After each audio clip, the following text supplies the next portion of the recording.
Welcome to Frankly Speaking. My name is Frank Clay, your host, successful entrepreneur, author, speaker, and business coach. Thank you for joining me. Today we continue to celebrate Black History Month.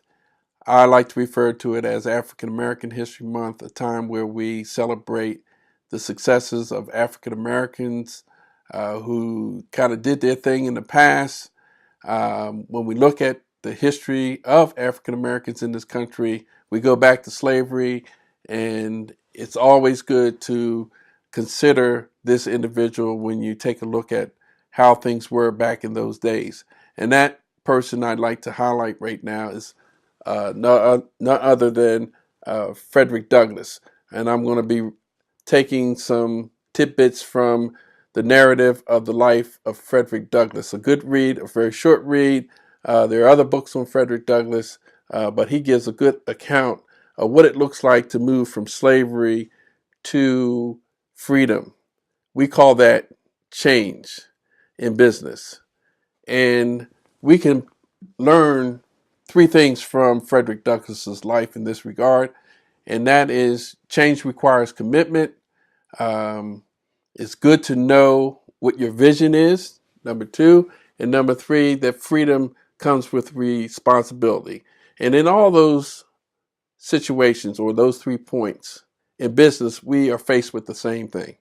When we are in business and we're about to make a change, we have to make some assessments.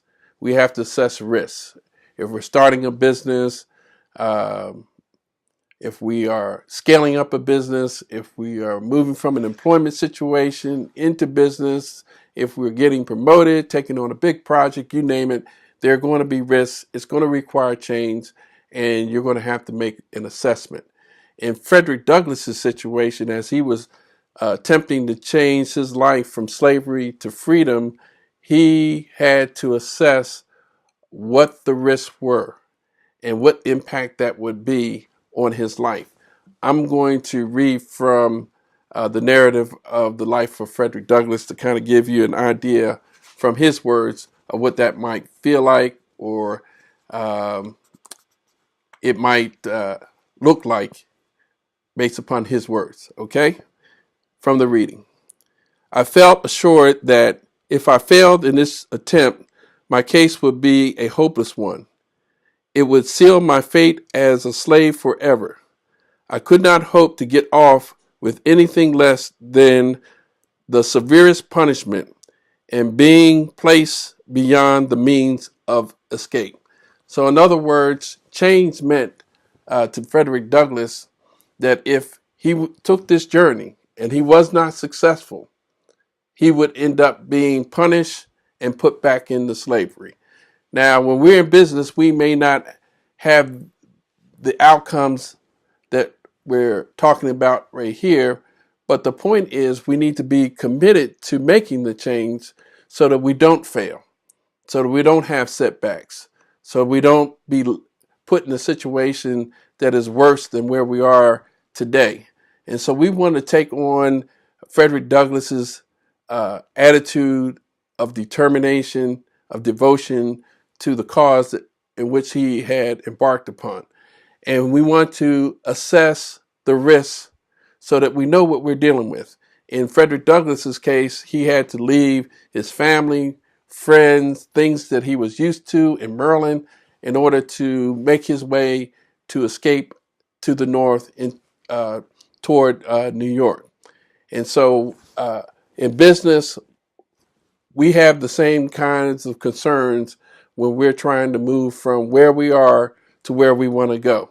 And the whole point that we can pull from this is to count the cost of change, count the risks, make a proper assessment, and then be totally determined to be successful, because failure has its consequences. The second point is that in order to really embrace that, you got to have a good vision of where you want to go.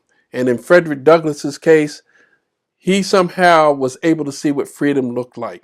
And when you can see what something looks like, it makes it more tolerable to accept the cost, to accept the risk.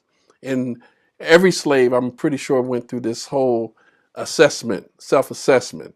And at the end of the day, without the vision, you can't really carry through and be determined and be committed and be focused.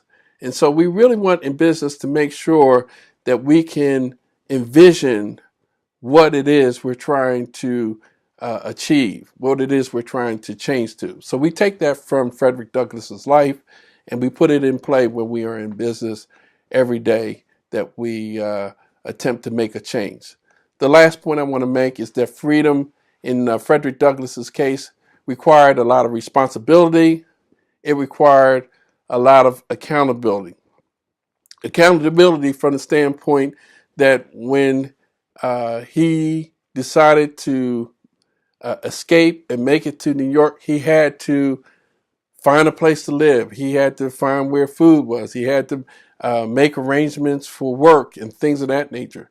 And so there were things that he had to do to establish that well-being, that sense of well-being in his new life as a free man. It was not easy, and it's a great read to see what he had to do.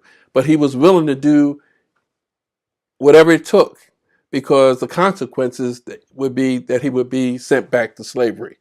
And so meeting the right people and negotiating with them and meeting their expectations, these are the same things that we do in business in order to keep our jobs when we're promoted, in order to meet the demands of our customers, in order to satisfy our suppliers and partners and stakeholders. It's that attitude, it's that sense of determination, it's that can do, I will do approach to business that pretty much ensures success and not failure.